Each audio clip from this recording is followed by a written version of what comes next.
प्यारे दोस्तों नमस्कार। आज हम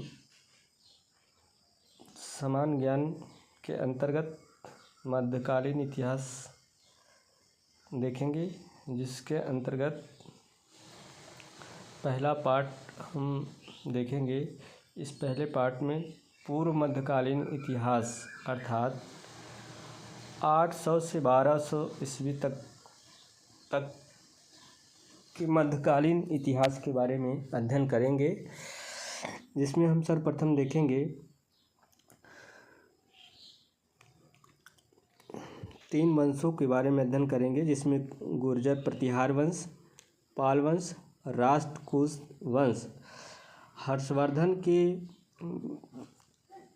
मृत्यु के पश्चात उत्तर भारत में राजनैतिक जो संकट उत्पन्न हुआ था, उस समय अयोग्य शासक थे, वहाँ कोई नेतृत्व करने वाला नहीं था। ऐसे में कन्नौज पर अधिकार को लेकर के ये तीनों वंश आपस में संघर्ष करते हैं।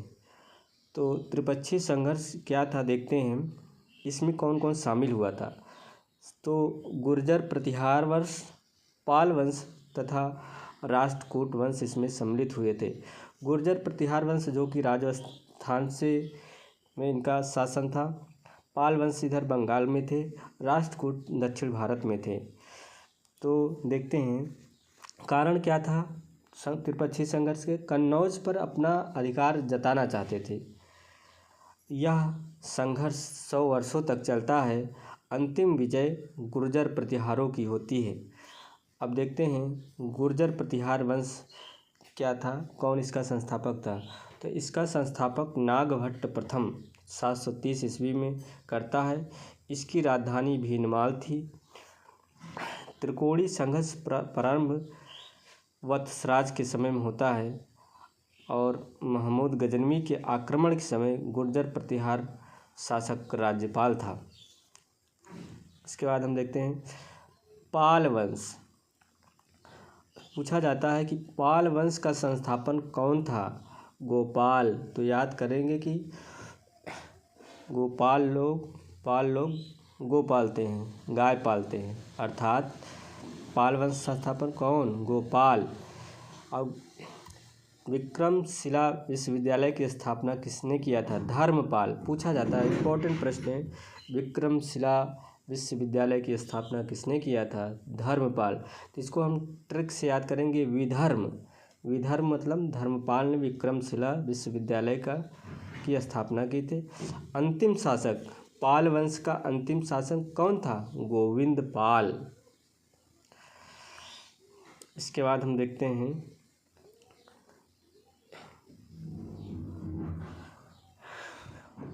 राष्ट्रकूट वंश जो कि दक्षिण भारत में था। इसका संस्थापक कौन था, दंतिदुर्ग 752 ईस्वी में। इसकी राजधानी थी मान्यखेत। एलोरा के कैलाश मंदिर का निर्माण किसने कराया था, कृष्ण प्रथम। अंतिम शासक कौन था, राष्ट्रकूट वंश का अंतिम शासक कर्क द्वितीय था। अब इसके बाद हम देखें मध्यकालीन भारत में भारत पर मुस्लिम आक्रमणकारी। तो पूछा जाता है भारत पर सबसे पहला आक्रमण करने वाला कौन सा मुस्लिम था। मोहम्मद बिन कासिम 712 ईस्वी में भारत पर आक्रमण करने वाला प्रथम मुस्लिम शासक था। इसके बाद महमूद गजनवी, फिर मोहम्मद गौरी। उसके बाद हम देखते हैं महमूद गजनवी, जिसका टाइम पीरियड है 998 से 1030 ईस्वी। कौन था, गजनी के शासक सुबुक्तगीन का पुत्र था। महमूद गजनवी कौन था, गजनी के शासक सुबुक्तगीन का पुत्र था। ये महमूद गजनवी ही था कि इसने भारत पर 17 बार आक्रमण किया था।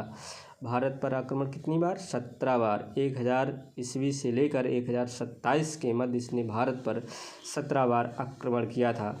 इसका सबसे इसमें प्रसिद्ध है सोमनाथ मंदिर पर आक्रमण, जो कि 1026 ईस्वी में इसने किया था। महमूद गजनवी के प्रश्न पूछे जाते हैं कि महमूद गजनवी के दरबारी विद्वान कौन थे। तो अलबरूनी, जिसने किताब उल हिंद की रचना की थी।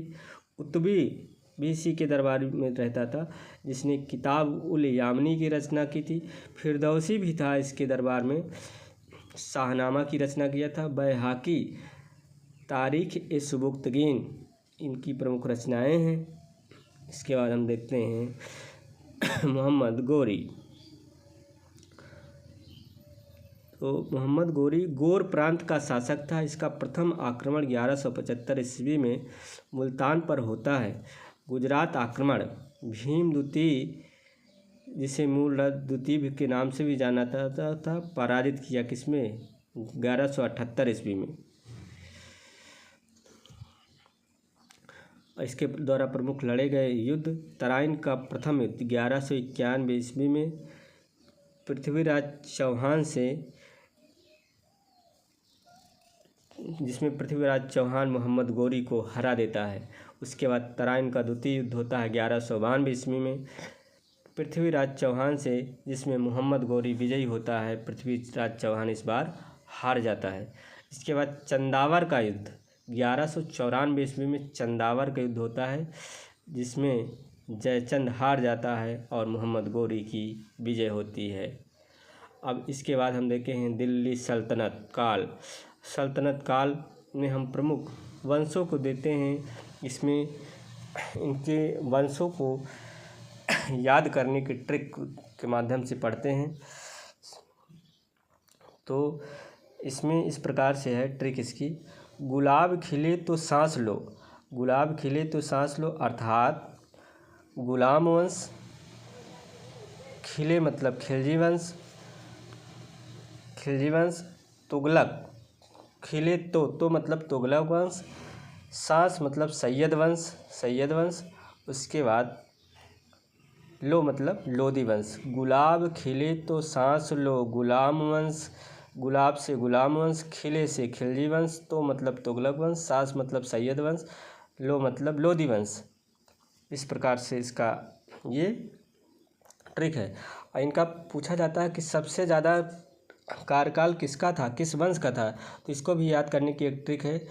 तुगलक सखी मतलब इसका घटते हुए क्रम में है। तुगलक मतलब सबसे ज़्यादा कार्यकाल तुगलक वंश था। उसके बाद गुलाम का वंश था, तुगलक लोदी वंश का था।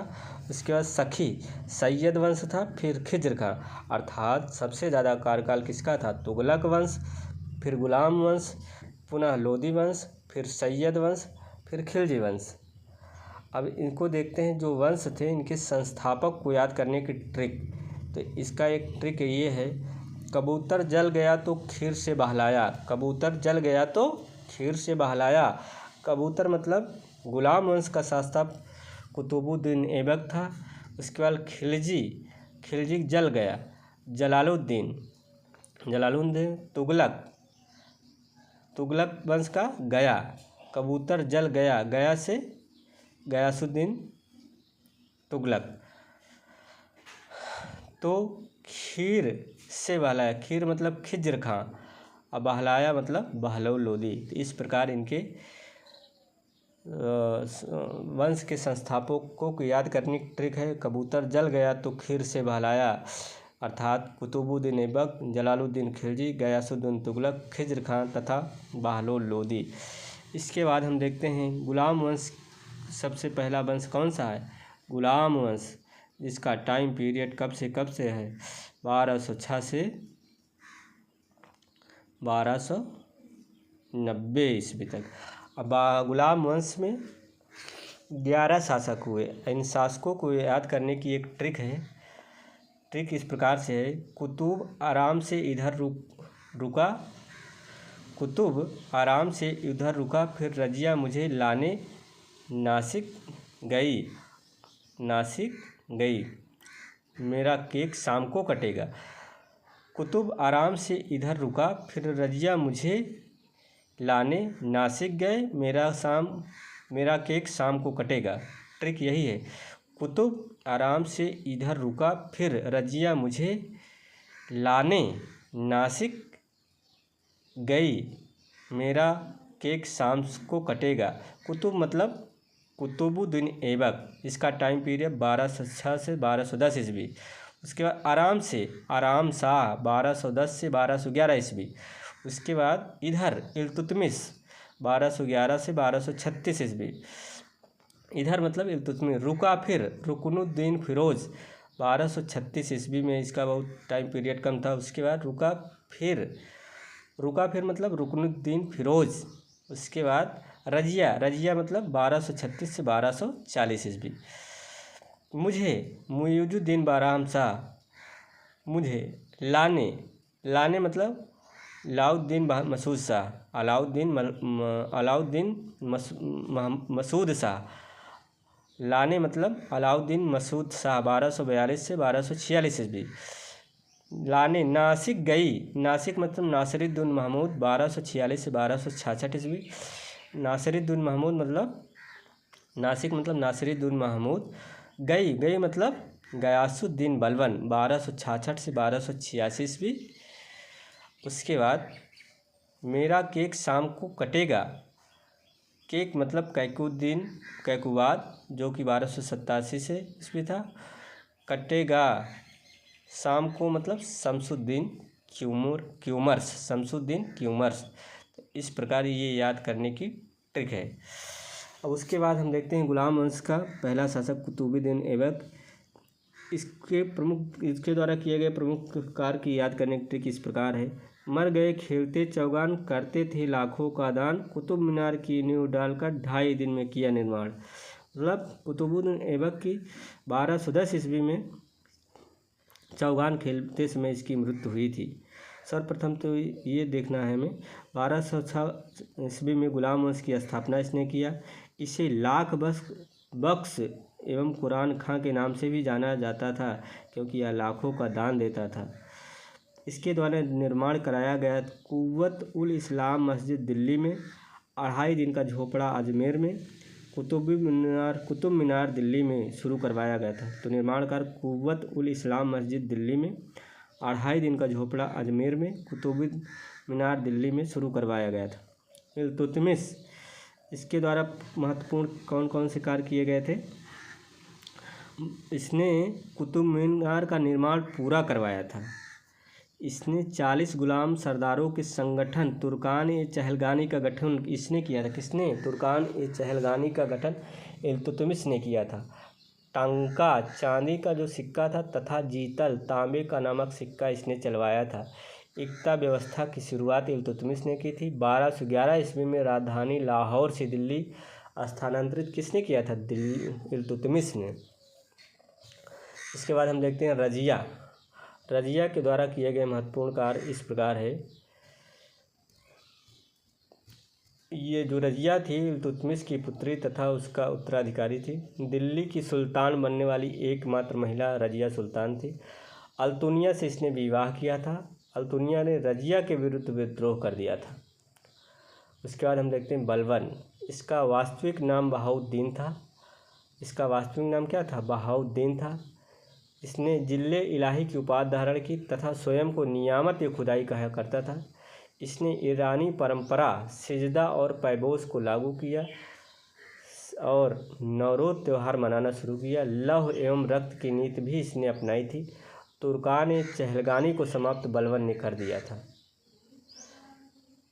अब इसके आगे